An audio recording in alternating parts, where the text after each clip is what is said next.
at ng Espiritu Santo. Amen. Ang pagpapala ng ating Panginoong Hesukristo, ang pag-ibig ng Diyos Ama, at ang pakikipagkaisa ng Espiritu Santo naway sumainyong lahat. At sumainyo rin. Mga kapatid, aminin natin ang ating mga kasalanan upang tayo'y maging marapat gumanap sa banal na pagdiriwang. Inaamin ko sa makapangyarihang Diyos at sa inyo mga kapatid, na lubha akong nagkasala sa isip, sa salita at sa gawa, at sa aking pagkukulang. Kaya isinasamo ko sa mahal na Birheng Maria, sa lahat ng mga anghel at mga banal, at sa inyo mga kapatid, na ako'y panalangin sa Panginoong ating Diyos. Kaawan tayo na makapangyarihang Diyos, patawarin tayo sa ating mga kasalanan at patnubayan tayo sa buhay na walang hanggan. Amen. Panginoon, kaawaan mo kami. Panginoon, kaawaan mo kami. Kristo, kaawaan mo kami. Kristo, kaawaan mo kami. Panginoon, kaawaan mo kami. Panginoon, kaawaan mo kami.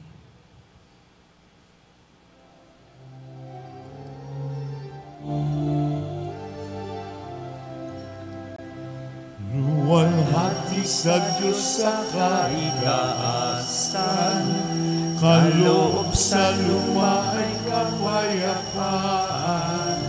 Pinupuri ka, ipinagdaral, sinasamba ka dahil sa dakilang mong kalwalhatian. Panginoon naming Diyos hari ng langit, Amang makapangyarihan, Panginoong Hesukristo, bugtong na anak ng Diyos, Kordero ng Ama. Ikaw na nag-aalis ng mga kasalanan ng sanlibutan. Tanggapin mo ang aming kahilingan, ikaw na nanuluklok sa kanan ng Ama. Maawa ka sa amin, ikaw lamang ang banal, Panginoon Hesukristo, kasama ng Espiritu, sa luwalhati ng Ama.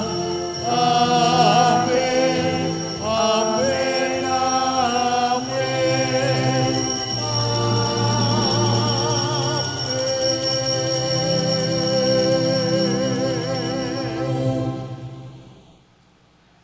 manalangin tayo. Ama naming makapangyarihan, sa pamamagitan ni Apostol San Juan, ay isiniwalat mo sa amin ang iyong salitang dati ay lihim. Ipagkaloob mong ang kanyang ipinaaabot sa aming pandinig ay mapakinabangan namin ng may pagkaunawa at kaukulang pag-iisip. Sa pamamagitan ni Jesucristo, kasama ng Espiritu Santo, magpasawalang hanggan. Amen. Magsiupo po ang lahat at makinig sa pagpapahayag ng salita ng Diyos.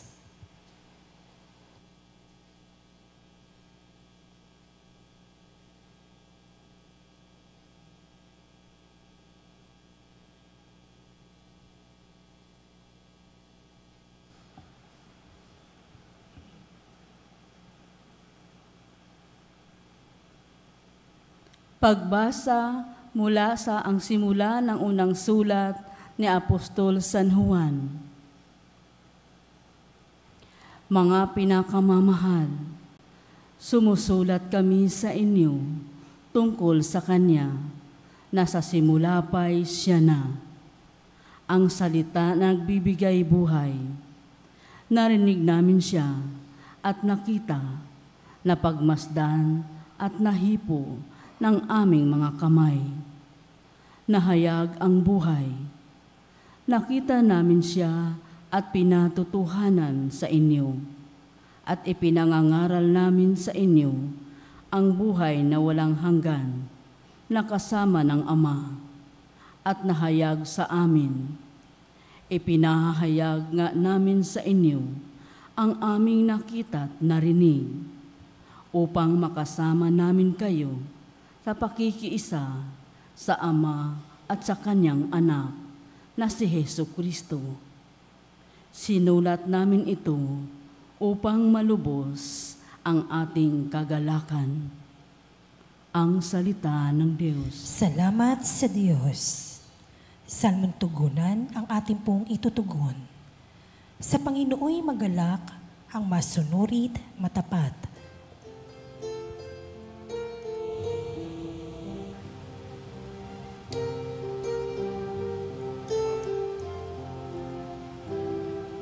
Sa Panginooy magalang ang masunurit matapat. Sa Panginooy magalang ang masunurit matapat.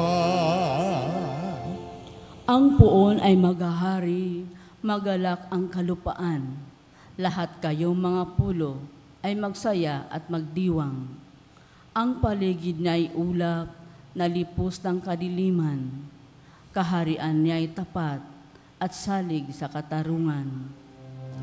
Sa Panginooy magalak ang masunurit matapat. Yaong mga kabundukay natutunaw, parang pagkit, sa harapan ng dakilang Panginoon ng daigdig. Sa langit ay nahahayag, yaong kanyang katuwiran, sa lupa ay makikita ang kanyang kadakilaan. Sa Panginooy magalak ang masunurit matapat. Sa tapat ang pamumuhay ay isisinag ang liwayway.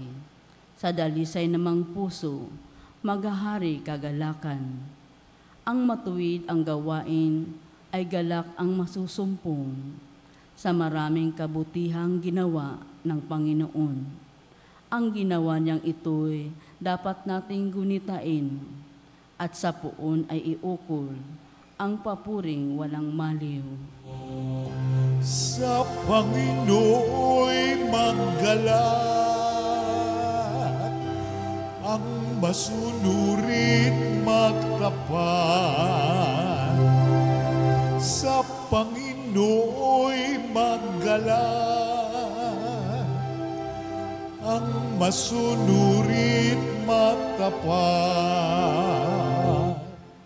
Magsitayo po ang lahat at magbigay galang sa mabuting balita.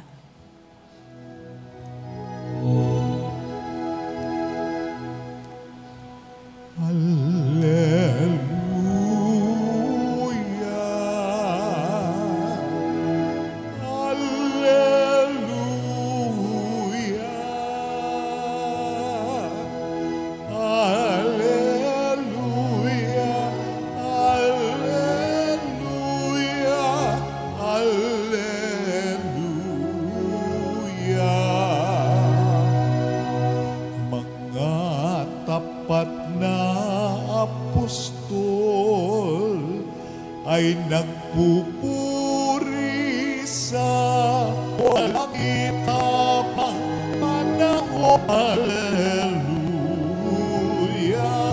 Alleluia.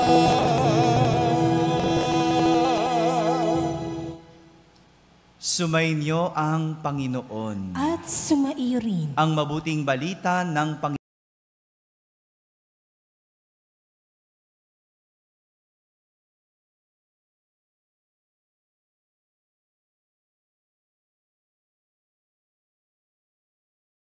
Panginoon ayon kay San Juan. papuri sa iyo, Panginoon.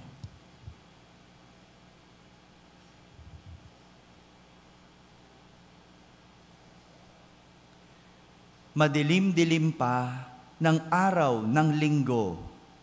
Patakbong pumunta si Maria Magdalena kay Simon Pedro at sa alagad na mahal ni Jesus. At sinabi sa kanila, kinuha sa libingan ang Panginoon at hindi namin alam kung saan dinala. Kaya't si Pedro at ang nasabing alagad ay nagpunta sa libingan. Kapwa sila tumakbo, ngunit si Pedro ay naunahan ng kasamang alagad. Yumuko ito at sumilip sa loob.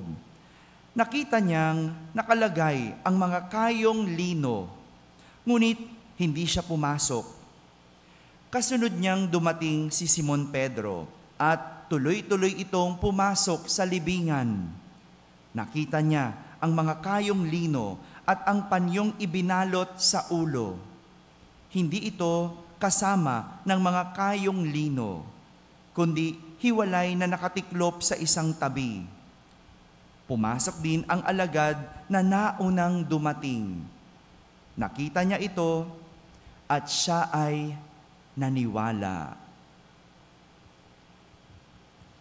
Mga kapatid, ang mabuting balita ng Panginoon. Pinupuri ka namin, Panginoong Hesus Kristo. Magsiupo po ang lahat at makinig sa homilya. Isang magandang umaga po sa inyong lahat. Magandang umaga rin sa lahat ng mga nasa barangay na nakakapakinig ng ating banal na misa, sa lahat ng mga nasa tahanan, nagsisimba via online at sa lahat ng nasa abroad, isang magandang araw po sa inyong lahat. Maligayang Pasko pa rin sa inyong lahat. Bukod sa Kapaskuhan, ngayong araw na ito, pinagdiriwang natin ang kapistahan ni San Juan. Sabihin nyo nga, San Juan. Isang apostol at isang ebanghelista. Bukod sa mga titulong ito, si San Juan ay kilala natin. Kilala ng lahat bilang pinakamamahal na apostol ni Jesus. Pinakamamahal. Sadyang may natatangi kay San Juan. Kaya siya ang sinasabing pinakamamahal ni Jesus. Pero hindi naman sa nag-favoritism itong si Jesus. Hindi dahil may favorite itong si Jesus. No? Walang ganun. Pantay-pantay kay Jesus. Pero ang magandang malaman ay kung paano naging pinakamamahal si San Juan. Alamin natin ito sa pagbabalik tanaw kay San Juan at sa kanyang naging buhay kasama si Jesus. Para malaman natin kung bakit ba siya ang pinakamamahal. No? Sa 12, sigurado ko ang sarap sa pakiramdam nung alam mong ikaw ang pinakamamahal. Pero maganda munang makita, paano? Paano siya ang naging pinakamamahal? Balikan natin nung naghanap si Jesus at tumawag ng mga unang alagad. Si San Juan ay isa sa unang 4 na tinawag ni Jesus para maging apostol o alagad. Siya yung pinakabata sa lahat. Sa murang edad, siya ay tinawag at pinili, at siya ay tumugon. Nung magbagong anyo si Jesus sa bundok Tabor, andon si San Juan. Ganon din, nung magsimulang magpakasakit si Jesus sa hardin ng Getsemani, andon si San Juan. Bago namatay si Jesus, habang siya'y nakapako sa krus, andoon sa paanan si San Juan. Kung matatandaan natin, ibinilin pa kay San Juan si Maria. At ibinilin si San Juan kay Maria. Andon si San Juan bago malagutan ng hininga si Jesus. Ngayon naman, narinig natin sa Ebanghelyo ang tagpo kung saan muling nabuhay si Jesus. Andon pa rin si San Juan, kasama si Pedro at ni Maria Magdalena. Si San Juan ang sa mga unang nakaalam sa kanyang nabuhay. Pero, si San Juan lang, sa dalawa pang kasama niya, ang naniwalang nabuhay si Jesus. Siya lang ang pinangalanan o naisulat na naniwala nang makita niyang wala si Jesus sa kanyang libingan. Kung may isang bagay tayong pwedeng matutunan kay San Juan bilang pinakamamahal na apostol, ito yung pagiging laging andoon para kay Jesus. Lagi siyang nandoon kay Jesus. Yung kanyang presensya, yan ang regalo niya lagi kay Jesus. Nung panahong nangangailangan si Jesus ng alagad, andon siya, tumugon agad, sumunod kay Jesus. Nung nasasaktan at nahihirapan si Jesus,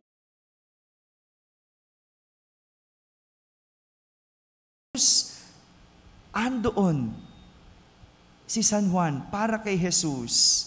At hanggang sa huling hininga ni Jesus, andoon pa rin si San Juan at hindi siya umalis sa paanan kahit ang lahat ng alagad ay nagtatago. Wala, hindi kapiling si Jesus. Nang muling mabuhay si Jesus, andon pa rin si San Juan at agad siyang naniwalang buhay si Jesus. Walang pag-aalinlangan, naniwala si San Juan kay Jesus. Ganyan ang taong minamahal. Laging andyan sa hirap at ginhawa, sa sakit man o kalusugan, sa kamatayan at hanggang sa huling hininga ng buhay. Ganon din sa pagbangon at muling pagkabuhay, nandyan, walang iwanan.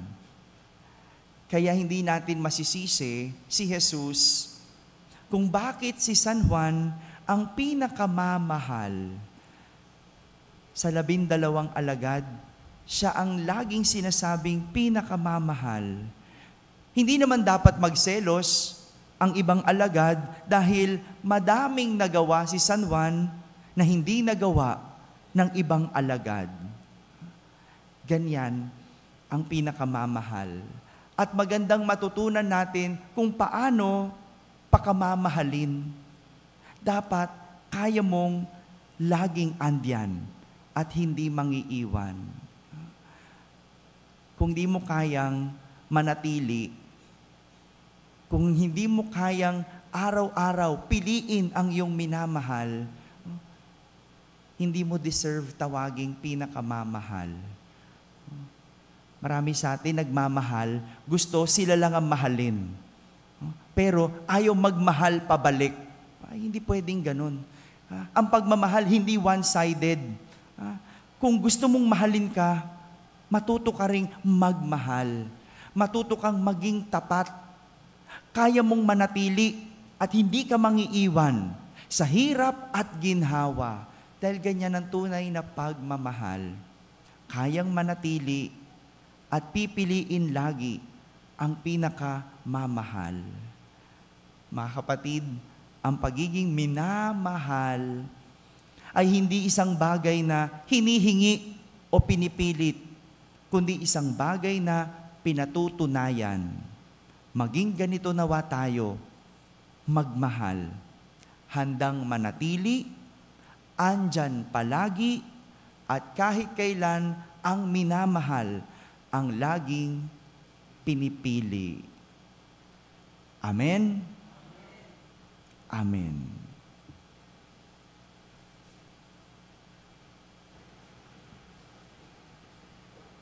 Sitayo po lahat.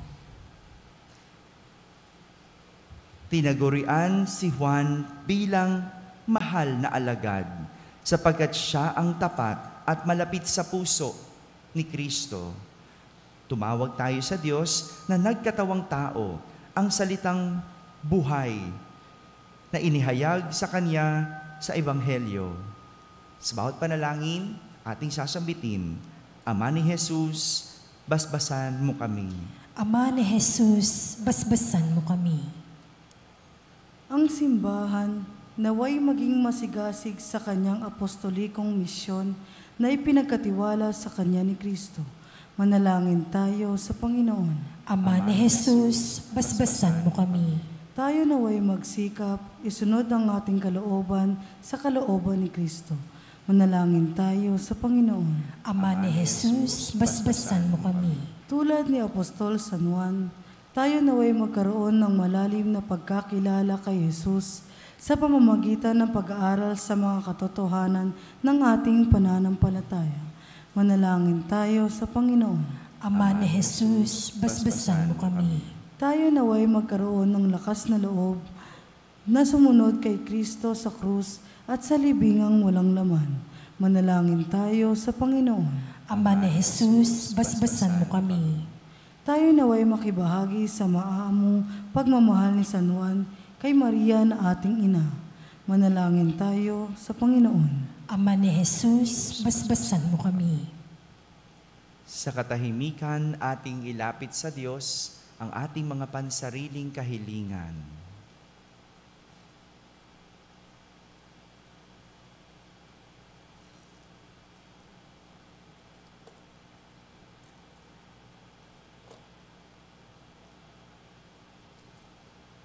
Sama natin sa ating panalangin ang lahat ng mga tumutulong at sumusuporta sa ating parokya.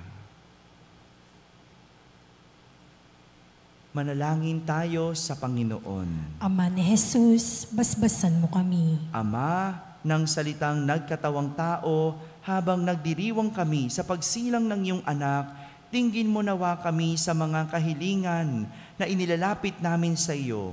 Kaisa ng mahal na alagad na aming huwaran sa buhay Kristiyano, hinihiling namin ito sa pamamagitan ni Kristo na aming Panginoon. Amen. Magsiupo po lahat.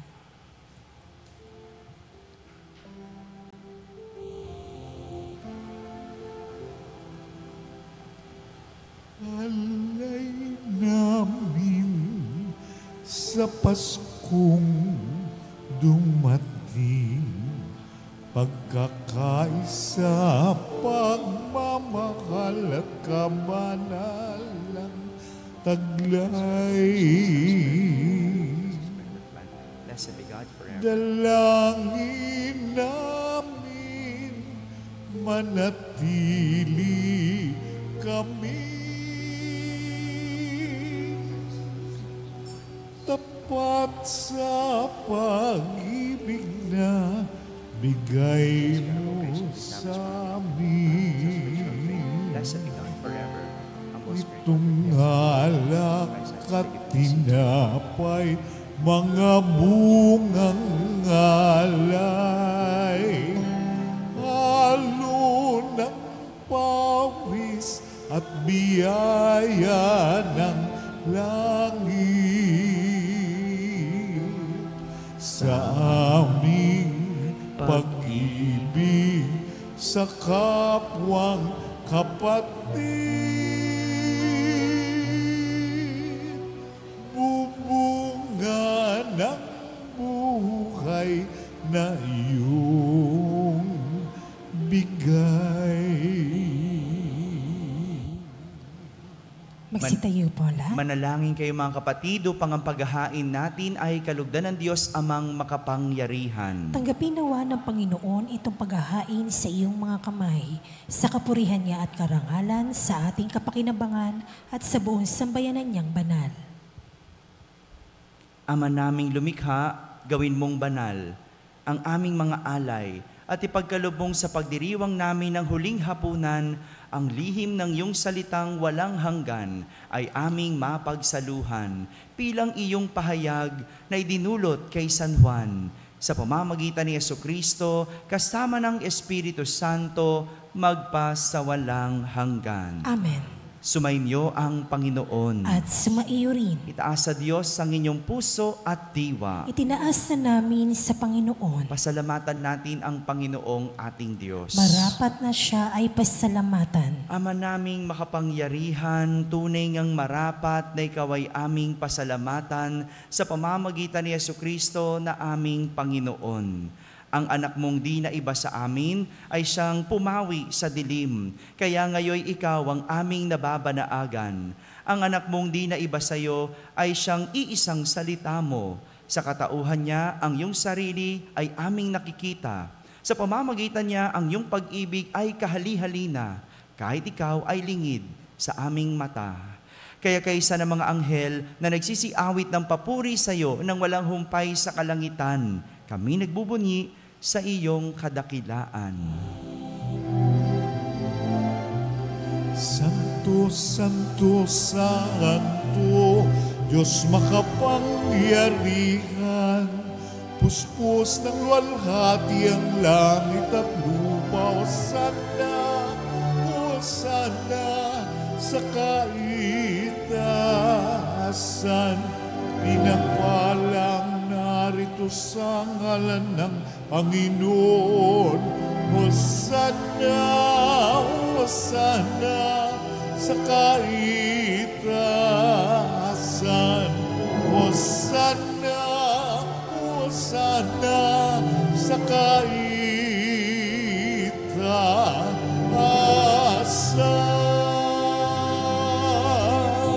Magsilud po lahat. Ama naming banal, ikaw ang bukal ng tanang kabanalan. Kaya't sa pamagitan ng iyong Espiritu ay gawin mong banal ang mga kaloob na ito upang para sa amin ay maging katawan at dugo ng aming Panginoong Hesukristo. Bago niya, pinagtiis ang kusang loob na maging handog, hinawakan niyang tinapay, pinasalamatan kanya, pinaghati-hati niya iyon, iniyabot sa kanyang mga alagad at sinabi, "Tanggapin ninyong lahat ito at kanin. Ito ang aking katawan na inihahandog para sa inyo."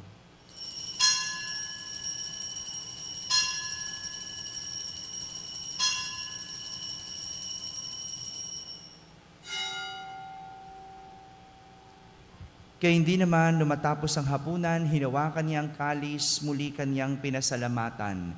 Iniabot niya ang kalis sa kanyang mga alagad at sinabi, "Tanggapin ninyong lahat ito at inumin. Itong kalis ng aking dugo, ng bago at walang hanggang tipan. Ang aking dugo na ibubuhos para sa inyo at para sa lahat sa ikapagpapatawad ng mga kasalanan.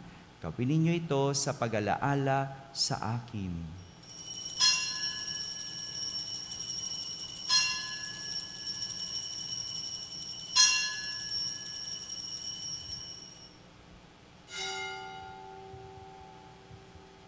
Ipagbunyi natin ang misteryo ng pananampalataya. Si Kristo'y namatay, si Kristo'y nabuhay, si Kristo'y babalik sa wakas ng panahon. Ama, ginagawa namin ngayon ang pag-alaala sa pagkamatay at muling pagkabuhay ng iyong anak. Kaya't inaalay namin sa iyo ang tinapay na nagbibigay buhay at ang kalis na nagkakaloob ng kaligtasan. Kami nagpapasalamat dahil kami iyong minarapat na tumayo sa harap mo para maglingkod sa iyo. Isinasamo namin kaming magsasalo-salo sa katawan at dugo ni Kristo ay mabuklod sa pagkakaisa sa pamamagitan ng Espiritu Santo. Ama, lingapin mo ang iyong simbahang laganap sa buong daigdig. Puspusin mo kami sa pag-ibig kaysa ni Francisco na aming Papa, ni Jose na aming Obispo at ng Tanang Kaparian. Alalahanin mo rin ang mga kapatid naming nahimlay na may pag-asang sila'y muling mabubuhay. Gayon din ang lahat ng mga pumanaw. Kaawan mo sila at patuloyin sa iyong kaliwanagan. Kaawan mo at pagindapating kaming lahat na makasalo sa iyong buhay na walang wakas. Kaisa na mahal na Birheng Maria na ina ng Diyos, ng kabiyak ng puso niyang si San Jose, kaysa ng mga apostol, ni San Juan, at ang lahat ng mga banal na namuhay dito sa daigdig ng kalugod-lugod sa iyo. May pagdiwang nawa namin ang pagpupuri sa kararangal mo sa pamamagitan ng iyong anak na aming Panginoong Hesukristo.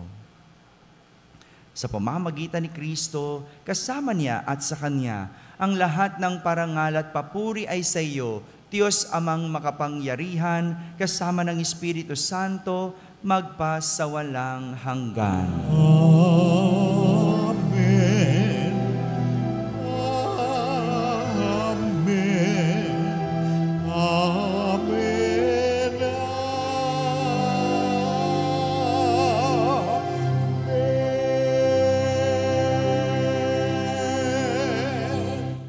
Sa tagubilin ng mga nakahagaling na utos at turo ni Jesus na Panginoon natin at Diyos, ipahayag natin ang lakas loob.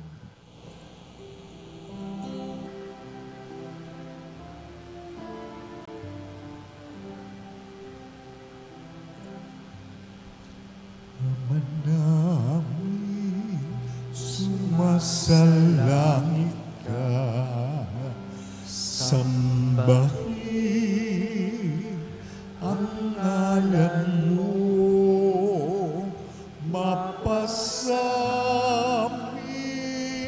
ang kaharian mo, sundin ang loob mo dito sa lupa para nang sa langit. Bigyan mo kami ngayon ng aming kakanin sa araw-araw at patawarin mo kami sa aming mga sala para ng pagpapatawad namin sa nagkakasala sa amin, at huwag mo kami ipahintulot sa tukso, at iadya mo kami sa lahat ng masama.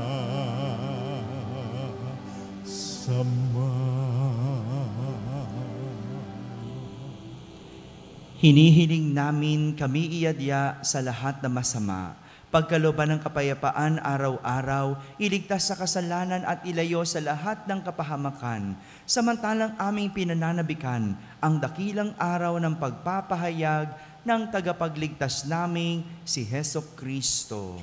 Sapagkat iyo ang kaharian at ang kapangyarihan at ang kapurihan magpakailanman. Amen. Panginoong Hesukristo, sinabi mo sa iyong mga apostol, kapayapaan ang iniiwan ko sa inyo. Ang aking kapayapaan ang ibinibigay ko sa inyo. Tunghayan mo ang aming pananampalataya at huwag ang aming pagkakasala. Pagkalooban mo kami ng kapayapaan at pagkakaisa ayon sa iyong kalooban, kasama ng Espiritu Santo, magpasawalang hanggan. Amen. Ang kapayapaan ng Panginoon ay laging sumainyo. At sumaiyo rin. Magbigayan kayo ng kapayapaan sa isa't isa. Peace be with you. Peace be with you.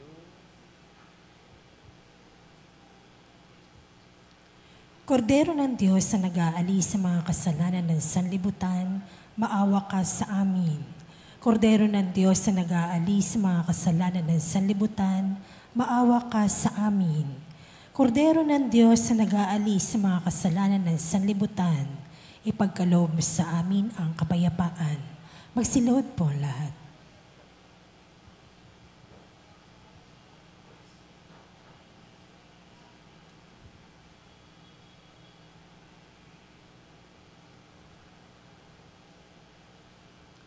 Ito ang kordero ng Diyos. Itong nag-aalis sa mga kasalanan ng sanlibutan. Mapalad ang mga inaaniyahan sa kanyang piging. Panginoon, hindi ako karapat-dapat na magpatuloy sa iyo. Ngunit sa isang salita mo lamang ay gagaling na ako.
tayo.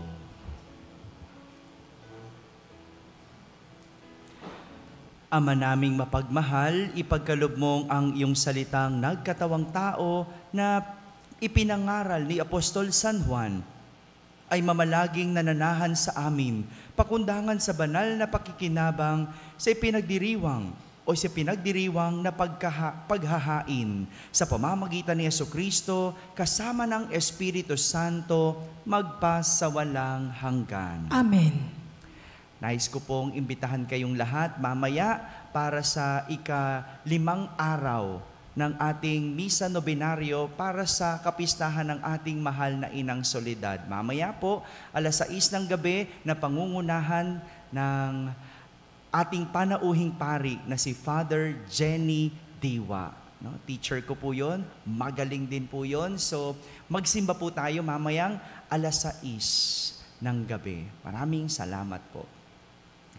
Sumainyo ang Panginoon. At sumaiyo rin. At pagpalain kayo ng makapangyarihang Diyos, Ama at Anak at Espiritu Santo. Amen. Tapos na po ang ating pagdiriwang, humaiking taglay ang pag-ibig at kapayapaan ni Kristo. Salamat sa Diyos.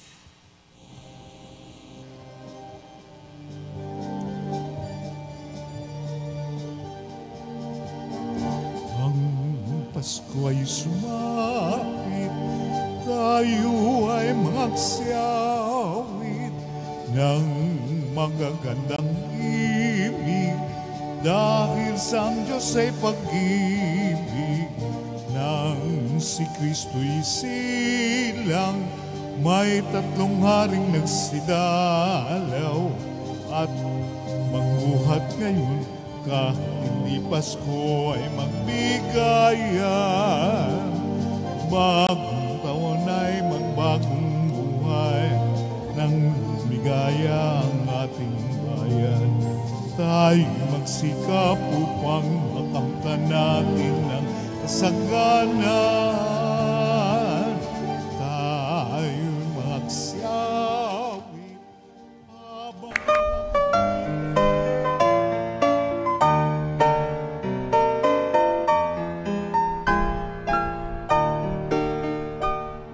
Nuestro Padre Jesus Nazareno, sinasamba ka namin, pinipintuho ka namin, aral mo ang aming buhay at kaligtasan.